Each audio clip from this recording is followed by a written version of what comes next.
દિલ્હીમાં તાજેતરમાં થયેલા બ્લાસ્ટ બાદ ગુજરાતના અરવલ્લી જિલ્લામાં આવેલા પ્રસિદ્ધ યાત્રાધામ શામળાજીમાં સુરક્ષા વ્યવસ્થા કડક કરાઈ।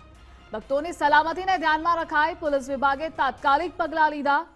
મંદિરના મુખ્ય દ્વારથી લઈ પાર્કિંગ અને દર્શન માર્ગ સુધી હથિયારધારી એસઆરપી જવાનો શામળાજી પોલીસની ટીમો ચેકિંગ કરી રહી છે। દરેક ભક્તના વાહનો સામાનની ચેકિંગ કરાઈ રહી છે।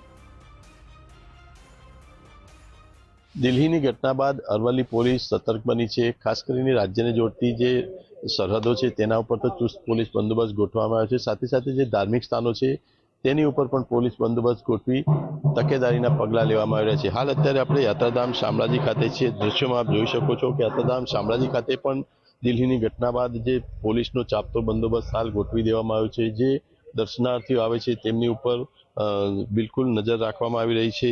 કોઈ અનિચ્છનીય બનાવ ન બને તે માટેની પોલીસ દ્વારા સંપૂર્ણ રીતે તકેદારી ધાર્મિક સ્થાન પર રાખવામાં આવી રહી છે। ત્યારે દિલ્હીની ઘટના બાદ યાત્રાધામ શામળાજી ખાતે પણ પોલીસનો ચુસ્ત બંદોબસ્ત ગોઠવી નજર રખાઈ રહી છે।